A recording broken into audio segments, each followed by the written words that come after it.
Search किया, research किया तो देखा कि एक विशिष्ट तरंग दैर्ध्य पर विजुअलिटी आ रही है। उसको उन्होंने क्या नाम दिया? बामर। अपने नाम से ही बामर श्रेणी दे दिया। ये श्रेणी यहाँ पे जो प्राप्त हो रही है वो है बामर। उसकी तरंग दैर्ध्य क्या है? 65 63 एंगस्ट्रॉम।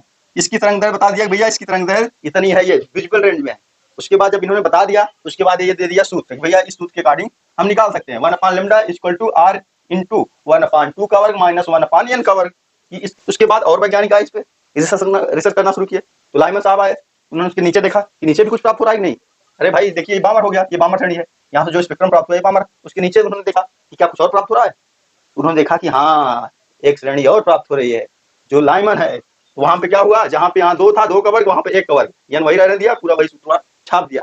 उसके लिए ये बन गया सूत्र। ये इसके द्वारा क्या कर सकते हैं? लाइमन श्रेणी की तरंग दैर्ध्य ज्ञात कर सकते हैं। और लोग भी आगे कहे भैया, जब नीचे पराबैंगनी क्षेत्र में बता दिए लाइमन साहब आकर कि वहां पे भी स्पेक्ट्रम प्राप्त हो रहा है, ये सब लाइमन श्रेणी दे दिए।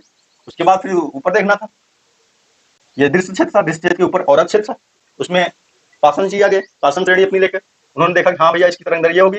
उन्होंने भी थोड़ा संशोधन किया, 1/λ = 2 की जगह क्या कर दिया? 3 का वर्ग माइनस n की स्क्वायर, इसके द्वारा निकाल लिया, उनकी श्रेणी प्राप्त हो गई। वो अपने नाम से दे दिया भैया, पासन श्रेणी है।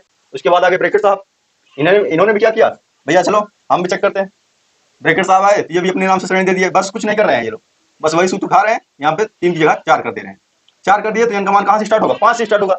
अरे जाहिर सी बात है, जब यहाँ पे 3 था तो यहाँ 4 से स्टार्ट हो रहा था, यहाँ 2 था तो 3 से स्टार्ट हो रहा था, यहाँ 1 रखा गया 2 से स्टार्ट हुआ, तो अब आगे बढ़ेगा भाई। तो ब्रैकेट साहब भी अपने नाम से दे दिए गया, ये है ब्रैकेट श्रेणी।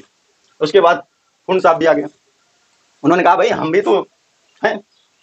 उन्होंने फिर सर्च किया भाई, आगे बढ़ाया, देखा, रख दिया भैया, कहा कि भैया मैं यहाँ 5 रखूंगा। 5 रख दिया, 5 का वर्ग माइनस n स्क्वायर। उनके द्वारा भी एक श्रेणी प्राप्त हो गई, जैसे फुंड श्रेणी। ये 5 श्रेणियां हो गई। अब 5 श्रेणियों को हम लोग पढ़ते हैं। सबसे ज्यादा इंपॉर्टेंट कौन होती है? बामर श्रेणी। बामर श्रेणी ज्यादा एग्जाम में पूछती है। अरे मान लो आपको कहीं जोश है, ऊपर जाना है भाई, आप कुछ खाए पिए नहीं हो, एकदम बेकार हो, थके हुए हो, तो आपको एनर्जी की आवश्यकता पड़ेगी। जब एनर्जी की आवश्यकता पड़ेगी, एनर्जी लोगे तो एक्साइटेड होगे, तो जाके काम करके आओगे। जब काम करके आओगे तो वहां पे काम होगा। तो वही सिस्टम है, यहाँ पे जब एनर्जी पाता है तो अपनी एक्साइटेड स्टेट में चला जाता है। वहां पे बहुत देर तक तो रहेगा नहीं, जितनी देर तक एनर्जी रहेगी उतनी देर तक काम करेगा। ये 10 सेकंड 8 सेकंड तक रहता है, उसके बाद वापस आना शुरू होता है।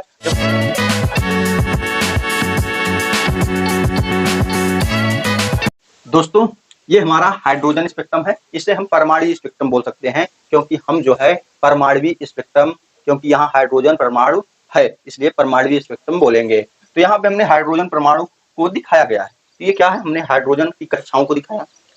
तो इस तरीके से मतलब कोई परमाणु होगा उसमें कक्षाएं होंगी। जरूरी नहीं है कि हाइड्रोजन में तो जो है ज्यादा कक्षाएं नहीं होती है, हाइड्रोजन का परमाणु कम होता है, उसमें इलेक्ट्रॉनों की संख्या कम होती है। तो यहाँ पे हम लोग पहली बात देखने चल रहे हैं क्या? परमाणु स्पेक्ट्रम। जब किसी गैसीय परमाणु या परमाणु जो हो वो गैसीय या वाष्प, उसमें जब हम विद्युत धारा प्रवाहित करते हैं तो उत्सर्जन वहां पे होता है।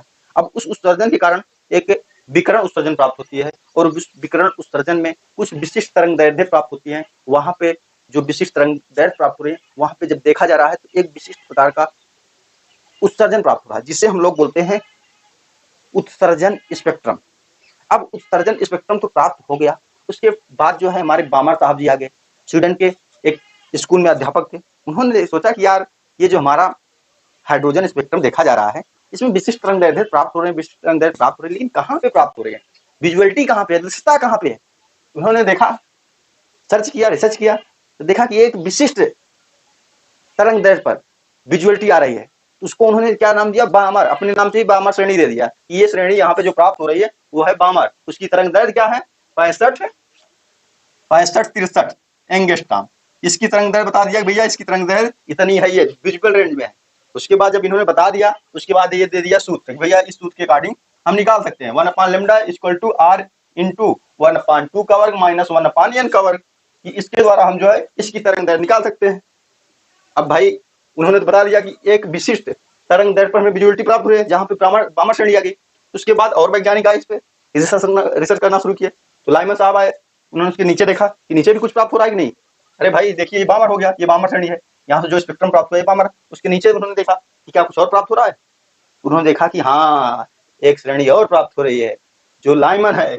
वहां पे क्या हुआ? जहां पे यहाँ 2 था, 2 का वर्ग, वहां पे 1 का वर्ग, यानी वही रहने दिया, पूरा वही सूत्र छाप दिया। उसके लिए ये बन गया सूत्र। ये इसके द्वारा क्या कर सकते हैं? लाइमन श्रेणी की तरंग दैर्ध्य ज्ञात कर सकते हैं। और लोग भी आगे कहे भैया जब नीचे पराबैंगनी क्षेत्र में बता दिए लाइमन साहब आकर कि वहां पे भी स्पेक्ट्रम प्राप्त हो रहा है, इसे लाइमन श्रेणी दे दिए। उसके बाद फिर ऊपर देखना था, ये दृश्य क्षेत्र था, दृश्य क्षेत्र के ऊपर औरत क्षेत्र था, उसमें पासन जी आगे पासन श्रेणी अपनी लेकर उन्होंने देखा कि हाँ भैया इसकी तरंग दैर्घ्य होगी।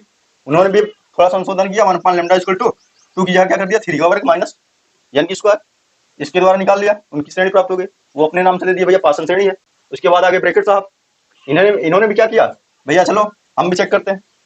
ब्रैकेट साहब आए तो ये भी अपने नाम से श्रेणी दे दिए, बस कुछ नहीं कर रहे हैं ये लोग, बस वही सूत्र उठा रहे हैं, यहाँ पे 3 की जगह 4 कर दे रहे हैं। 4 कर दिए तो n का मान कहाँ से स्टार्ट होगा, 5 से स्टार्ट होगा।